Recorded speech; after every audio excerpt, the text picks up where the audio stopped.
네, 우리 말씀 함께 보도록 하겠습니다. 오늘 출애굽기 28장 30절 말씀 함께 보겠습니다.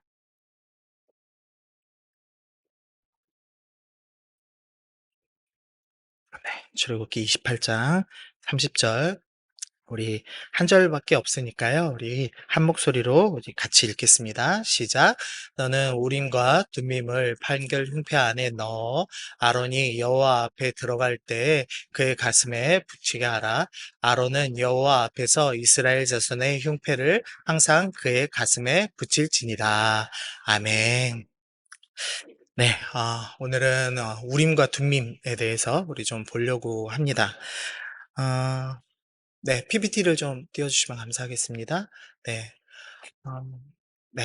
어, 저희가 지금 계속 이제 제가 좀 이상한 설교를 하고 있는데, 이상한 설교 아니라 저희 이제 성경 입문에서 성경을 쭉 살펴봤는데요. 그 중에서 이제 좀, 심화해서 좀 다룰 내용들, 좀 다뤄보고 있습니다. 오늘은 우림과 둠밈 함께 좀 살펴보려고 합니다. 먼저 우림과 둠밈의 위치는요, 저 대제사장 옷, 그 옷에서도 이렇게 가슴 안에 있는 주머니 안에 있는 돌을 우림과 둠밈이라고 합니다. 네, 저희가 이 가슴 안에 있는 이 보석에 대해서 함께 살펴봤는데 혹시 기억나시는지 모르겠습니다. 이 가슴 흉패가 정사각형인데 성경에 있는 이 정사각형이 이 가슴 흉패, 그 다음에 지성소, 그 다음에 요한계시록에 나오는 새 예루살렘이 정사각형이었습니다. 그래서 이 모든 것이 다 하나님께서 임재하시는 장소를 상징합니다. 근데 이 정사각형 안에 12개의 보석이 있고 그 12개의 보석에는 이 12지파의 이름이 새겨져 있죠. 그리고 보석은 새 예루살렘의 그 성전 건축 재료로 사용이 됩니다. 그래서 단순히 보석이 정말로 천국 가면은 보석으로 집이 지어졌더라 이런 의미를 설명하는 것이 아니라 우리가 보석같이 빛나는 하나님의 성도들이고 우리가 재료되어서 성전이 되는구나라는 것을 우리가 함께 살펴봤습니다. 그래서 우리가 성전이다. 이제 그것을 살펴봤죠. 그래서 이 대제사장 이 옷, 에봇이라고 부르는데 이 에봇에 있는 흉패가 매우 의미가 깊었습니다. 그런데 이 흉패를 어떻게 만드냐면 길이와 너비를 한 뼘씩 두 겹으로 네모 반듯하게 하고 그래서 두 겹으로 만듭니다. 그러니까 이게 뭐 어렵게 써져 있는데 단순히 두 겹으로 만든 주머니입니다. 밑에를 꼬맸는지 옆에를 꼬맸는지 모르겠지만 하여튼 이렇게 해서 안에다가 이제 우림과 둠밈을 넣을 수 있는 주머니를 만든 겁니다. 그래서 오늘 읽은 말씀인데 너는 우림과 둠밈을 판결 흉패 안에 넣어라고 이야기합니다. 이 가슴에 있는 흉패의 이름을 판결 흉패라고 부르고 있습니다. 저희가 지금 이 12개의 보석의 의미를 살펴봤고 또 이 정사각형의 의미가 지성소, 하나님께서 임재하시는 장소다라는 것을 살펴봤습니다. 그러니까 하나님이 임재하시는 장소 또 우리를 성전 삼으신 그 하나님의 은혜가 얼마나 크고 깊습니까? 그러니까 이 네모난 흉패의 이름을 좀 다르게 불러야 될 것 같은데 주님께서는 이 보석보다 더 중요한 그 의미가 우림과 둠밈, 이 시비를 가리는 판결하는 것에 있다라고 하셔서 이 흉패의 이름을 판결 흉패라고 이름을 붙이신 겁니다. 그러니까 보석보다도 더 깊은 무언가 의미가 있구나라는 것을 우리가 알 수가 있죠. 그러면은 도대체 우림과 둠밈이 뭐길래 이렇게 하나님께서 이 중요한 흉패에 판결 흉패라는 이름을 붙이셨는가에 대해서 좀 살펴보려고 합니다. 먼저 이제 우림과 둠밈 이제 인터넷 검색하시면 이렇게 두 개의 돌이 나옵니다. 지금 하얀색 돌이 이제 우림이고 검은색 돌이 둠밈이다 이렇게 되어 있습니다. 근데요 문제가 좀 있는데요. 이 사무엘상 28장 6절에 보면 사울이 여호와께 묻자오되 여호와께서 꿈으로도 우림으로도 선지자로도 그에게 대답하지 아니하셨다라는 표현이 있습니다. 그러니까 일반적으로 우림과 둠밈을 보통 yes 또는 no라고 생각합니다. 그래서 하얀색 돌인 우림은 예를 나타내는 것이고 뭐 검은색 돌은 no를 나타내시고 그렇게 해서 하나님의 뜻을 드러내는 것 아니겠느냐라고 일반적으로 생각하는데 성경에 보니까 우림으로도 대답하지 아니하신다는 구절이 있는 겁니다. 주머니에다가 이렇게 돌을 넣어가지고 빼는데 yes, no 말고 다른 대답이 나올 수가 없겠죠. 그러니까 요거는 두 개 돌이 아니겠다라고도 이제 생각을 합니다. 그래서 이렇게 생각합니다. yes, no, 그다음 wait, 기다려라. 그래서 신호등처럼 하나는 하나님께서 그래 해라, 하나는 하지 말아라, 하나는 잠깐 기다려라, 나 답 안 하겠다, 이렇게 말씀하셔서 세 가지 돌이 있는 것 아니냐, 이제 이렇게 추측을 하기도 합니다. 근데 또 학자들이 이 구절로 문제를 삼습니다. 23장 4절 보면 다윗이 여호와께 다시 묻자온데 여호와께서 대답하여 이르시되 일어나 그릴라로 내려가라, 내가 블레셋 사람들을 내 손에 넘기리라. 예스, 노, 멈춰라는 돌 세 개면 답을 할 수 있는데 블레셋 사람을 넘기리라, 이런 대답은 이 예스 노로 하긴 너무 어렵잖아요, 돌 세 개로. 그래서 돌 세 개도 아닌 것 같다, 이제 이렇게 얘기하는 사람이 있습니다. 그러면 우린과 주님은 도대체 뭘까? 그래서 어떤 분은 이렇게 설명합니다. 이 기역, 니은, 디귿처럼 자음이, 이 히브리어로 자음이 통째로 다 있다는 겁니다. 그래서 하나님이 대답을 하시면 뽑는다는 겁니다. 그래서 이응, 니은, 디귿이 나오면 아니다, 이렇게 자음, 그 퀴즈처럼, 초성 퀴즈처럼 그렇게 하나님께서 이렇게 20몇 개를 넣어 놓으신 것 아니냐, 이렇게 추측하기도 합니다. 좀 황당하시죠? 그러니까 우림과 두님은 어땠는지 아무도 모릅니다. 그래서 주사위였다는 사람도 있고, 동물의 내장, 짧은 동물의 내장이었다는 사람도 있고, 모양을, 추측은 여러 가지 하지만, 모양만으로는 이게 얼마나 큰 의미가 있는지는 살펴볼 수가 없습니다. 이름을 좀 살펴보면은요, 둠님은 확실합니다. 완전하다라는 의미의 히브리어 탐밈에서 나온 말이 이제 둠님입니다. 그래서 둠님은 완전함을 이야기하는데, 우림이 좀 문제가 있습니다. 우림은 빛이나 또는 저주 둘 중에 하나로부터 나온 단어일 거다라고 추측을 합니다. 제가 좀 조잡하게 그림을 그려놨는데요. 우림에 보면 이 자음이 있죠. 히브리어는 자음이 중요합니다. 우림에 이응, 리을이 있는 것처럼 빛이라는 단어가 옳은데 거기도 이을, 리을이 있고, 저주라는 의미의 아라로도 이응, 리을이 있죠. 그래서 이게 빛이라고 주장하는 학자들도 있고 저주일 거라고 주장하는 학자들도 있습니다. 그래서 빛과 완전함, 그러니까 우림을 빛으로 해석해서 빛과 완전함이 우림과 두님이다라고 해석을 하면, 이게 우리의 그 등불이 되시는, 우리의 빛이 되시는 하나님의 말씀, 이렇게 해석하는 학자들도 있고요. 아니면 우림을 저주라고 봐서 하나님께서 우림과 둠님을 통해서 예스나 노를 하시는 것이다 라고 추측하는 학자들도 있습니다. 그러니까 사실 이름 가지고도 그 의미를 분명하게 알 수는 없습니다. 어쨌든 둘 다 일리가 있는 이야기죠. 근데 이제 제가 이제 성경 연구를 하다가 이렇게 하고 너무 어려워서 넘어갔습니다. 이제 그랬다가 제 의식의 흐름에 따라서 한번 보시면은요. 창세기 47장에 좀 이상한 구절들이 나옵니다. 요셉은 우리 잘 알고 있으시다시피 이집트로 내려가서 하나님께서 이집트에서 총리를 삼으셨죠. 그래서 총리가 되어서 7년의 풍년, 그리고 7년의 흉년을 준비했습니다. 그러면서 이 개혁을 일으키는 장면이 나옵니다. 47장 20절 보시면, 그러므로 요셉이 애굽의 모든 토지를 다 사서 바로에게 바치니, 흉년이 계속되다 보니까 사람들이 팔다 결국은 땅까지 다 팔고 이 요셉에게 음식을 받았습니다. 그래서 모든 토지가 국유지가 된 거죠. 쉽게 말하면. 그래서 요셉이 어떤 개혁을 이루냐면, 땅을 다 모은 다음에 파란색 글씨 보시면 요셉의 애굽 땅 이 끝에서 저 끝까지의 백성을, 성읍들을 옮겼다라는 표현이 있습니다. 그러니까 보통 이제 지역마다 토라고 부르는 사람들이 있습니다. 이 토는 뭐냐면은 그 땅의 유지들, 그러니까 그 땅에서 힘께나 있는 사람들입니다.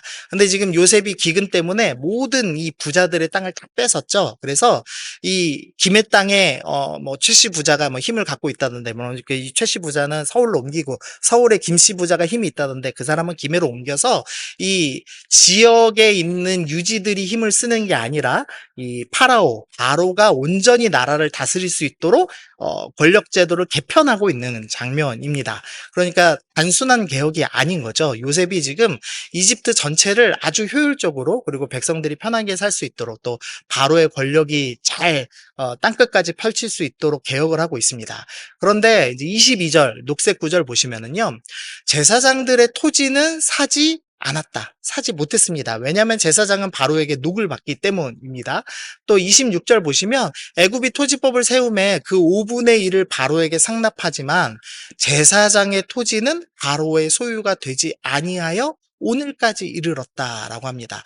요셉이 7년의 흉년을 통해서 경제제도를 완전히 개편하고 권력제도도 완전히 개편했습니다. 근데 딱 하나 개혁에 실패한 게 뭐냐?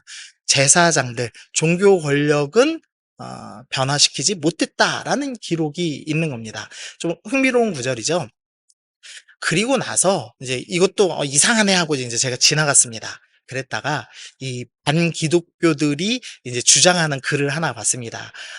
뭐냐면은요, 이 아저씨는 누구냐면 이 18왕조의 이집트의 18왕조의 10번째 파라오인 아멘호테프 4세라는 사람이랍니다. 저도 모르는 분인데 어쨌든 이제 이 분이 이 사사시대 초에 있었던 분이고 유명하게로는 투탕카멘의 아버지로 알려져 있습니다. 투탕카멘이 누구냐? 요겁니다.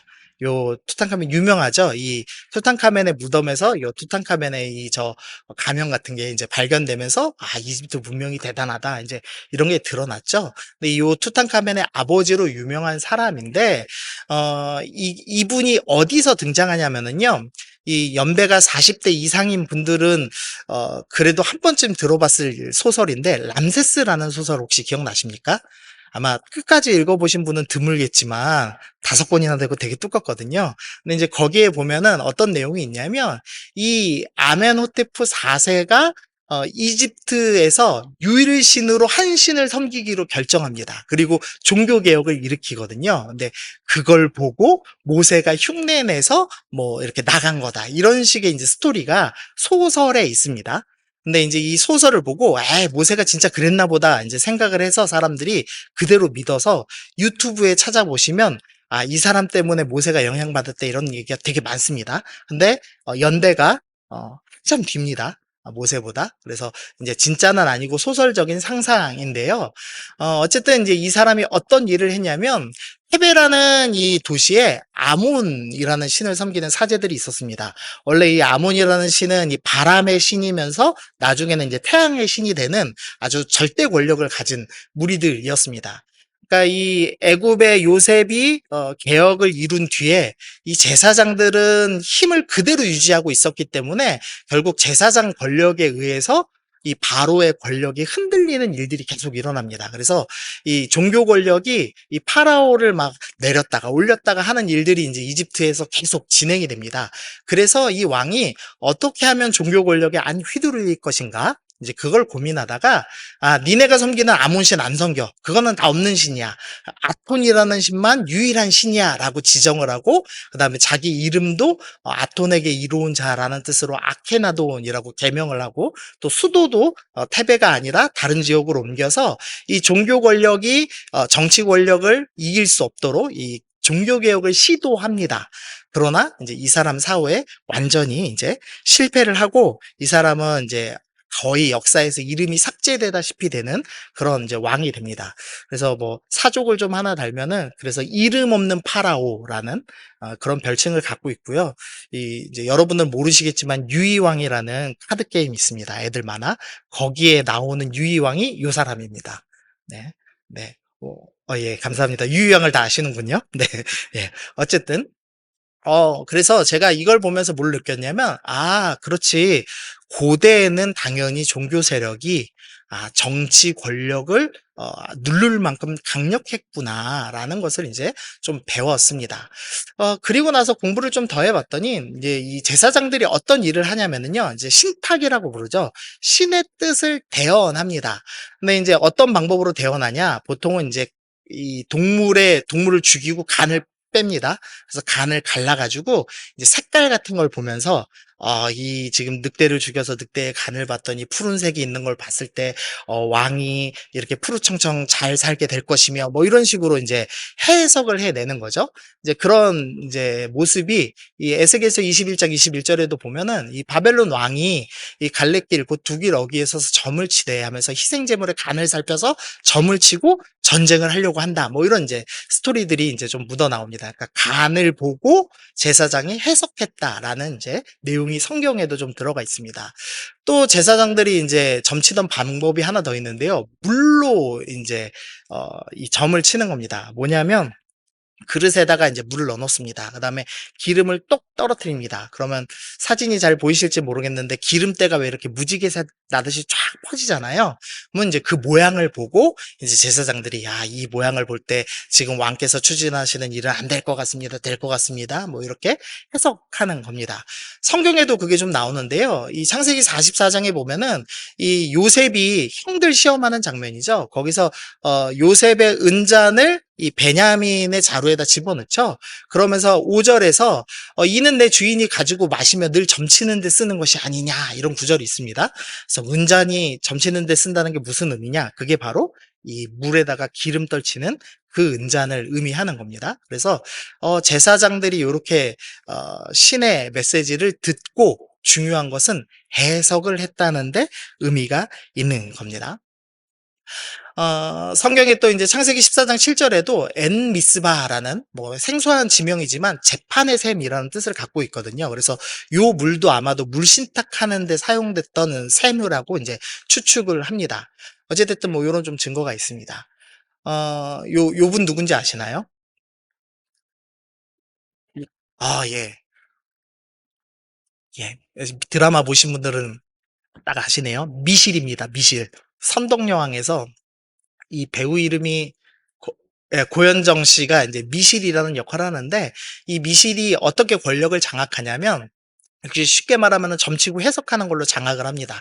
거기에 이제 중요한 장면 하나가 그 월식이 일어나거든요. 근데 그 날짜를 미리 알고 이 월식은 자기를 반대하는 정치 세력을 내보내라는 뜻이다, 이렇게 해석을 해내요. 그래가지고 이제 가야 세력들을, 우리 김해의 조상님들을 쫓아내는 이제 그런 스토리가 이제 나옵니다. 어쨌든 이 제사장들은 신의 뜻을 해석하는 사람들입니다. 그래서 그 해석을 권력 삼아서, 신의 말을 권력 삼아서 이제 정치적인 힘을 발휘하는 사람들이죠.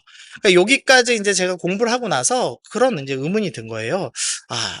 고대 근동의 제사장들이 이런 미신적으로 점치는 사람들이 이 정도의 권력이 있다면 이스라엘의 제사장은 더 큰 권력이 있어야 되는 것 아닌가? 이제 이런 좀 생각을 해본 겁니다. 이스라엘 제사장들 좀 살펴보면요. 우리가 지난주에 말씀을 봤었죠. 이 쌍난 지팡이 스토리였습니다. 제사장 중에 제일 처음 제사장 된 사람이 아론입니다. 근데 하나님께서 이 아론을 택했다는 것을 확실히 보여주시기 위해서 아론의 지팡이에 싹이 나게 하셨습니다. 그러니까 이 고대 근동에 있는 가짜 제사장들 수준으로 입증받은 것이 아니라 죽은 나무에 싹이 나는 것, 그리고 그것을 하나님 언약궤 앞에 영원히 보관하면서 아론의 자손은 대제사장이다, 그러니까 하나님께 택함 받은 사람이다라는 것을 완전히 입증받은 사람들입니다.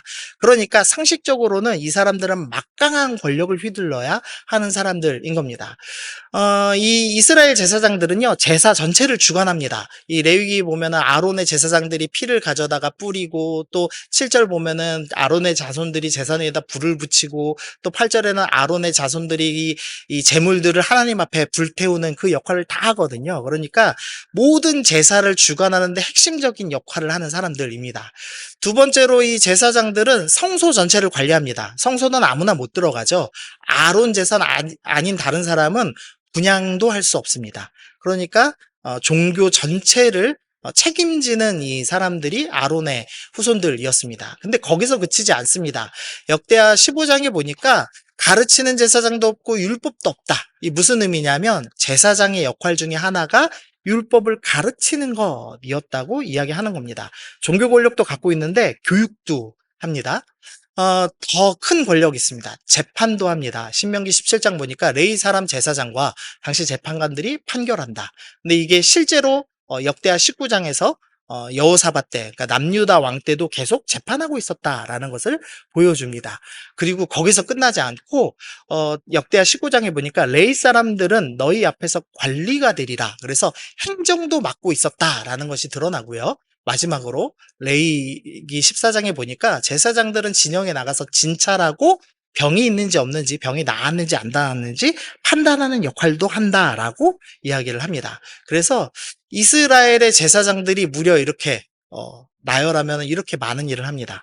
그러니까 설교도 하고요. 학교에서 공부도 가르치고요. 법원 가서 재판도 하고요. 그다음에 구청에서 행정도 하고요. 그러면서 병원에서 진찰도 합니다. 어 이런 분을 보면은 어떤 생각이 들까요? 우리 목사님이 의사시면서 판사시면서 교사시면서 모든 걸 다 한다고 생각해 보세요. 그러면 얼마나 우리가 존경하겠어요. 그냥 말씀 전하신다는 것만으로도 존경심이 막 일어나는데 그걸 넘으시잖아요. 그러니까 이스라엘 제사장들은 사실은 강력한 권력을 가져야만 합니다. 구조상. 성경이 아론의 자손을 보증해주고 아론의 자손이 이런 막강한 역할을 하라고 권한을 부여해 줬습니다. 그런데 이집트에 있는 제사장들, 메소포타미아에 있는 제사장들은 왕권을 휘두를 만큼의 권력을 쥐는 시대들이 있는데 이스라엘은 역사에서 단 한 번도 제사장이 왕권을 휘두를 만한 권력을 가진 적이 없는 겁니다. 되게 이상하죠. 재판도 하고 행정도 하고 진료도 하고 말씀도 가르치고 교육도 책임지는데 그 정도 권력이 없습니다. 도대체 왜 없는가? 이제 그 이유가 바로 우림과 둠님 때문인 겁니다. 왜냐하면 해석을 제사장이 하는 것이 아니라 그 해석의 진위 여부를 누가 판별하냐면 우림과 둠님을 통해서 하나님이 판별하시는 겁니다.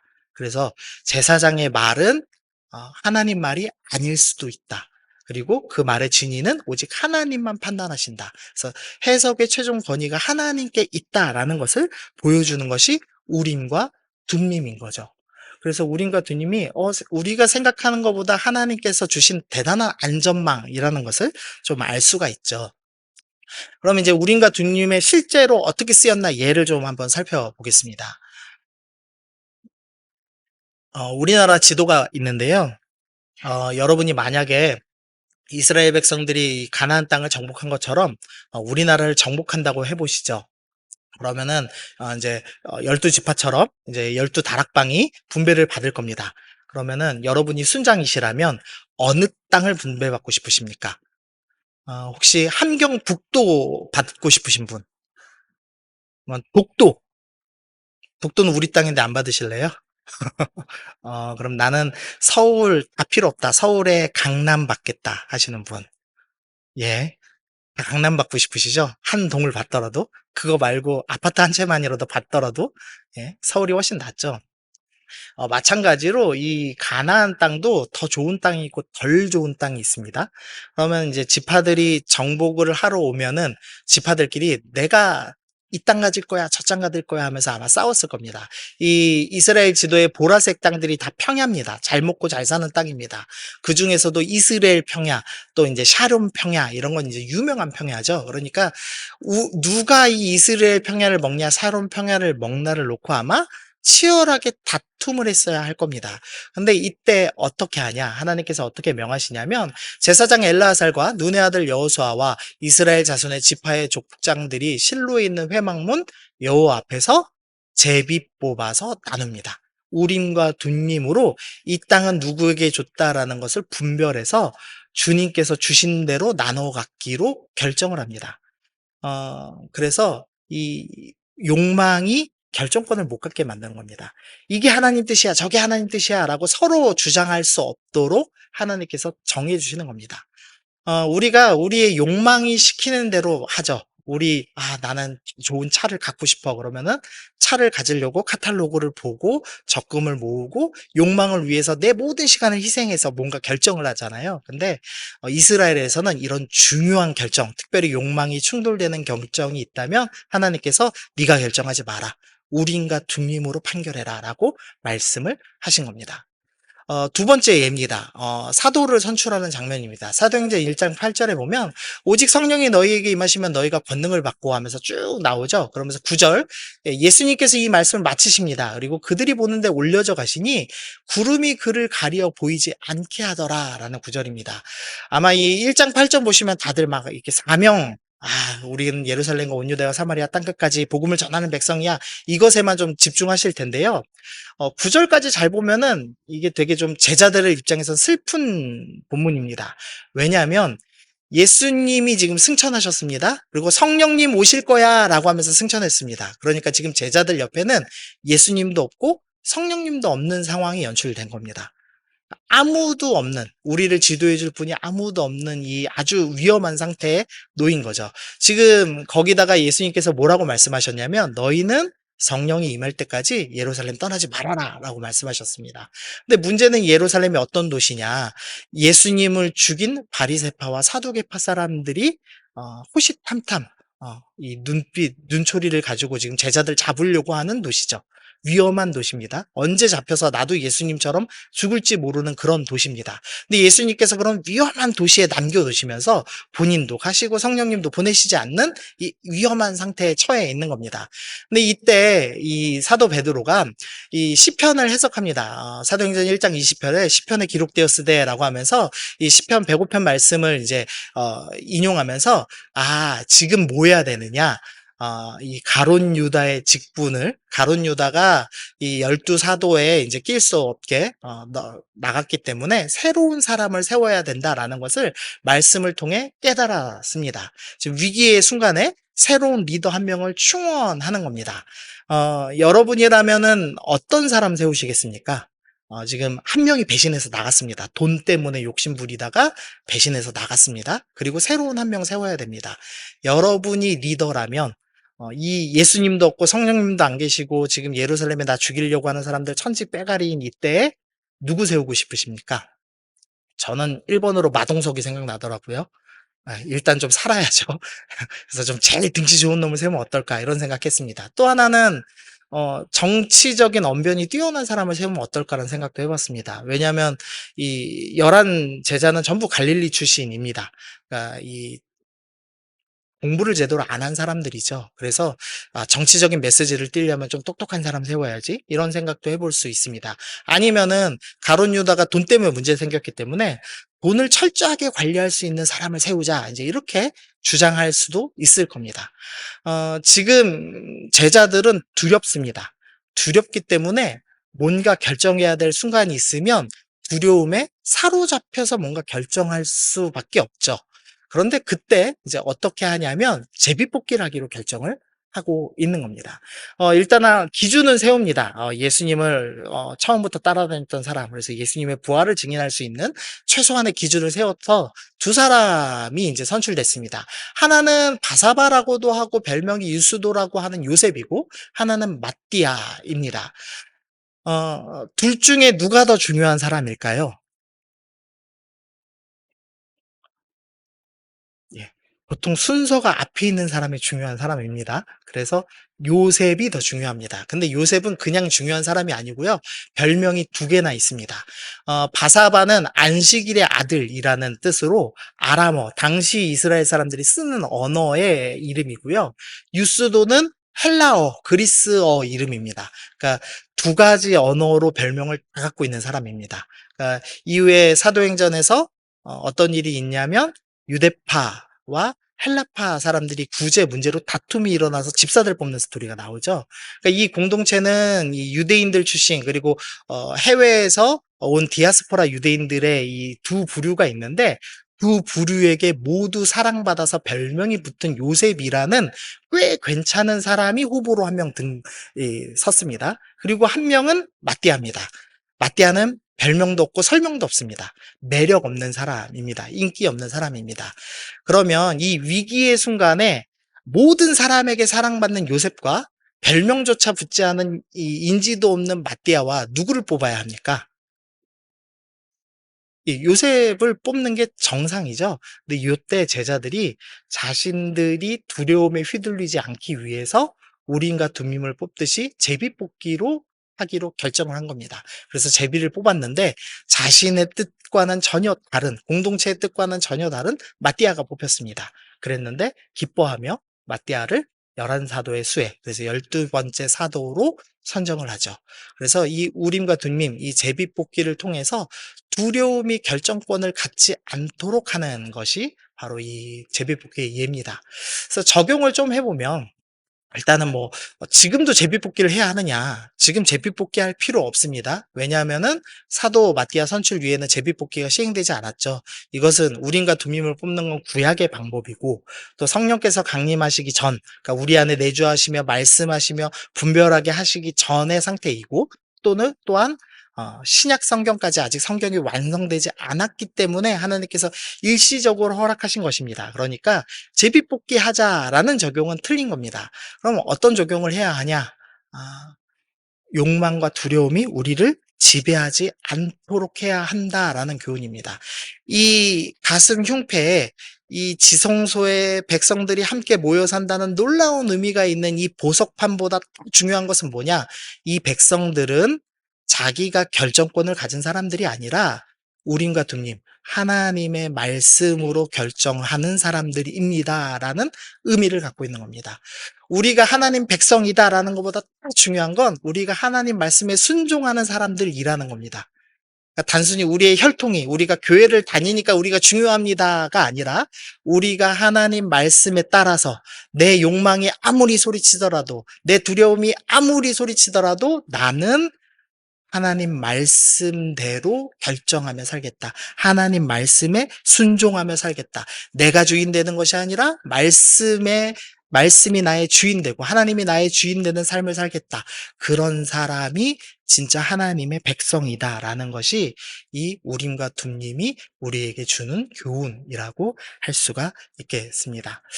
우리 마지막 말씀 한번 읽어보겠습니다. 시작. 조금 나아가사 얼굴을 땅에 대시고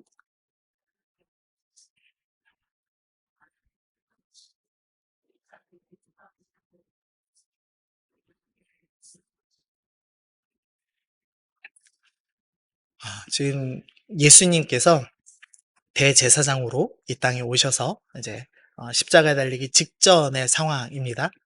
예수님께서는 예수님이 원하시는 욕망이 있었습니다. 고통 안 당하고 싶다라는 게 있었습니다.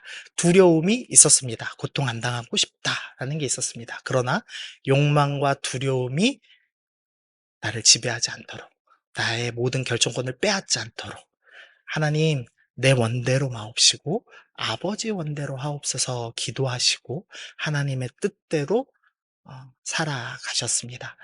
2024년도에 여러분 아마 많은 계획들 지금 세우고 계실 텐데요. 무엇이 여러분을 결정하게 하고 있습니까? 혹시 욕망이 더 좋은 아파트, 더 좋은 집, 더 좋은 교육 환경이라는 욕망으로 뭔가 결정하고 계시지 않습니까? 또는 우리 집값이 떨어질지 몰라. 어떤 문제가 생길지 몰라. 이런 두려움으로 뭔가 결정하고 계시지는 않습니까? 우린과 두님이 오늘 우리에게 주는 교훈은 욕망 따라 살지 말아라. 두려움이 너를 결정하게 하지 말아라. 하나님의 말씀이 하나님의 원대로 결정되는 것이 가장 좋은 것이다.